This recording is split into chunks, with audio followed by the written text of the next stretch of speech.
Your Eye on Annapolis daily news brief keeps you informed about what's happening in Annapolis, Anne Arundel County, and Maryland. Local news, local sports, local events, local opinion, and, of course, local weather.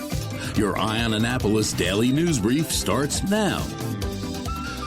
Good morning. It's Tuesday, July 1st, 2025. This is John Frenaye, and this is your Eye on Annapolis Daily News Brief presented by Annapolis Subaru and the SPCA of Anne Arundel County. You know, I can't believe we're already into the second half of the year. Welcome to July. As for your OMG fact for the day, there are about 4,700 satellites still in space, but only 1,800 or so are still functioning. Bezos and Musk need to get on that. Anyhow, we do have a lot of news today, so shall we? The grand jury in Anne Arundel County has returned 2 felony indictments against a 55-year-old Crofton resident, alleging that she stole more than $185,000 from her employers between 2017 and 2021 while working as an office manager for a home improvement firm.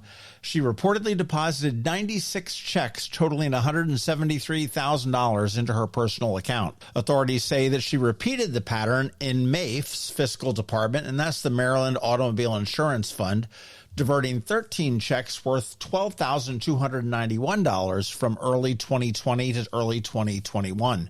Attorney General Anthony Brown stressed that stealing from employers, a public entity, or a private firm is a serious betrayal of trust. The case was led by his Fraud and Corruption Unit with support from state auditors and local prosecutors. As always, charges are only allegations until proven in court, and that is why we do not include names or photos.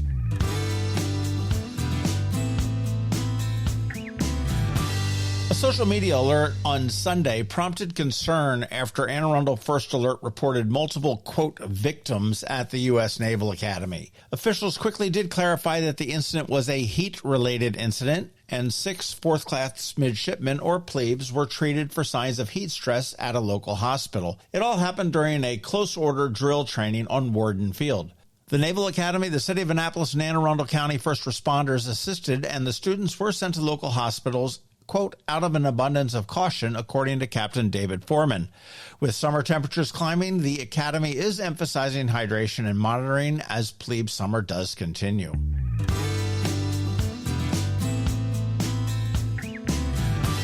Effective today, Maryland will implement several new fees and taxes that threaten to pinch the wallets statewide. Vehicle registration fees now top $125. Titles are $200. Excise taxes on vehicles increase from 6% to 6.5%. EV owners face an annual $125 fee. Plug-in hybrids are a $100 fee. Emissions inspections have doubled in cost, while digital services and IT support will now incur a 3% tech tax. Vending machines will add 6% to snack purchases, and even new tires and sports betting will carry new charges. Lawmakers say the moves will help close a $3 billion budget gap, but critics argue that these costs will sting for most Marylanders. And here's a fun fact. With the new taxes, the state of Maryland will actually make more off of the sale of most new Subarus than the dealership itself makes in profit.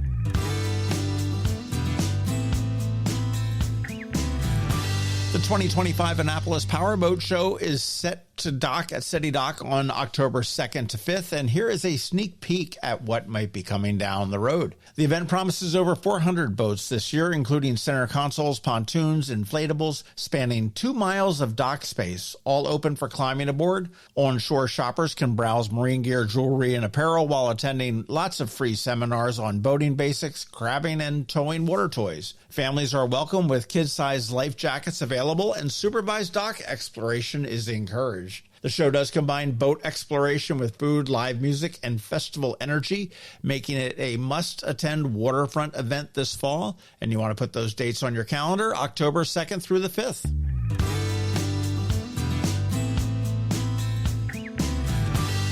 And speaking of boats and boating, Chesapeake Regional Accessible Boating, or CRAB, has launched its annual Skippers Challenge fundraiser through August 16th. Culminating in the Crab Cup Shore Party.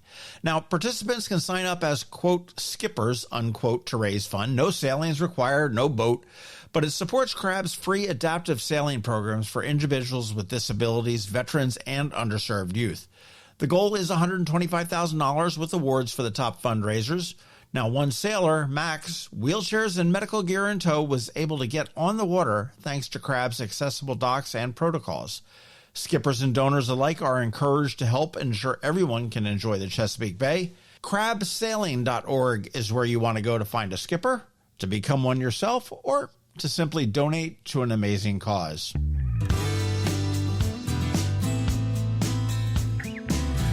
And as we start to close, today is Ticket Tuesday, and Rams Head on Stage hooked us up again for July. I have a pair of tickets to see the Real Blues from Canned Heat on the 8th, Fantastic Cat on the 9th, and The Voice's Cami Clune, and she's going to be doing the Eras Experience on the 10th. Can you say Tay-Tay? You want to check them all out at ramsheadonstage.com and then get back with me and let me know which one you might want to go see, and I might hook you up.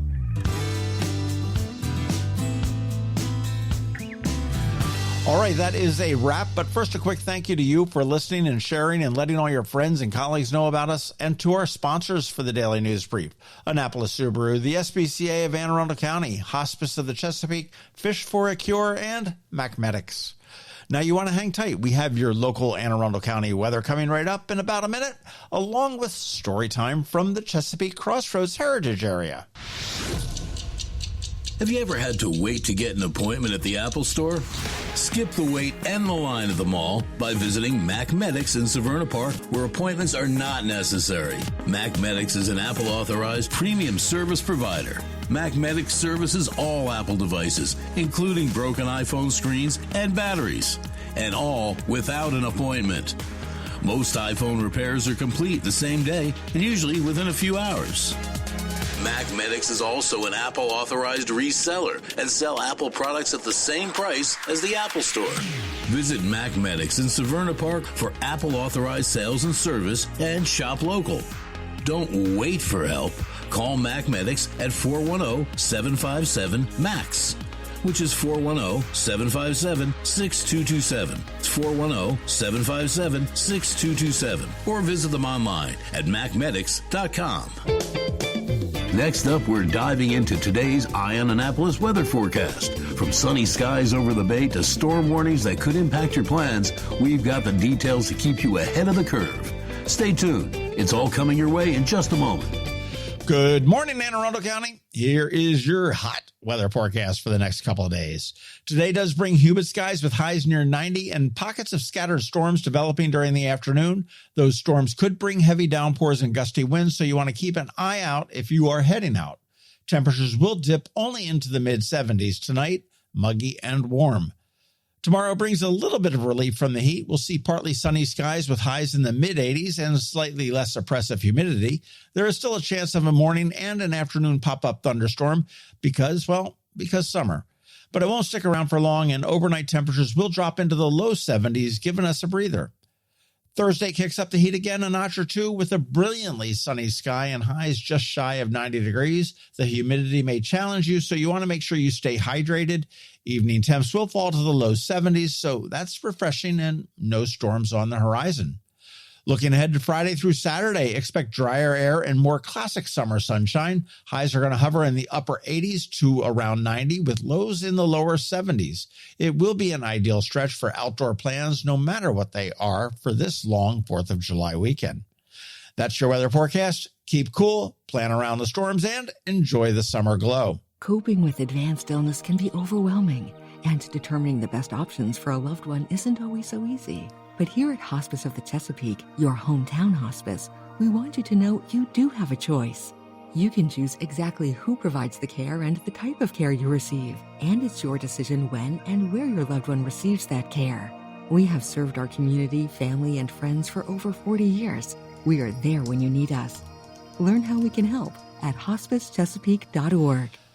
Today we continue with Story Time, courtesy of the Chesapeake Crossroads Heritage Area, which has a ton of great ideas to really dig deep into our wonderful Anne Arundel County. You can check it all out at ChesapeakeCrossroads.org, but you want to gather around for today's story.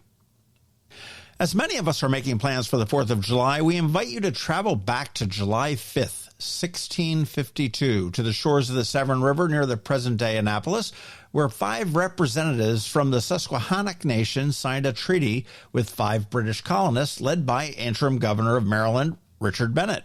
The treaty, titled Articles of Peace and Friendship, acknowledged English land claims on the upper Chesapeake Bay, allowed colonists to settle lands without harassment in exchange for alliance and continual peace between the two parties. The Susquehannock entered the agreement with hopes of protecting their ancestral homelands and their very way of life in the tumultuous times, but by 1675, the few surviving Susquehannocks, decimated by disease and war, were largely absorbed by their former enemy, the Iroquois. The Susquehannocks were just one of many native groups that were and still are connected to the lands we now call Anne Arundel County. The Algonquin-speaking Piscataway, who are culturally distinct from the Iroquoian-speaking Susquehannock, were once the largest and most powerful tribal nation in the lands between the Chesapeake Bay and the Potomac River. They still hold sacred their traditional territory in present-day Charles, Prince George's, and St. Mary's County, extending north into Anne Arundel and Baltimore counties. Their history is alive in oral traditions handed down through generations, and place names alluding to their roots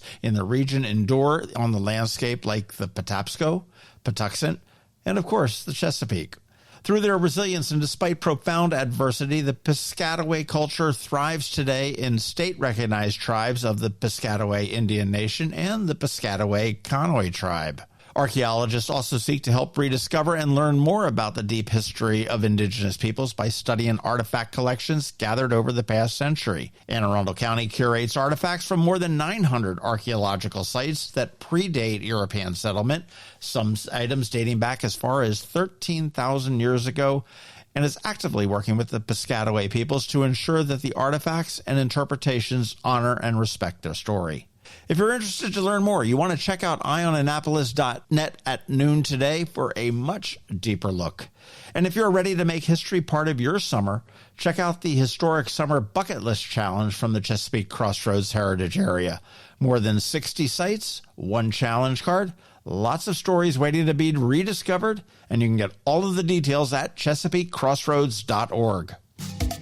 You've been listening to the Eye on Annapolis Daily News Brief. Tell your friends and colleagues, this is the podcast where you can keep up on the latest with what's going on in Annapolis and Anne Arundel County. And don't forget about our website, eyeonannapolis.net, where you can find even more information.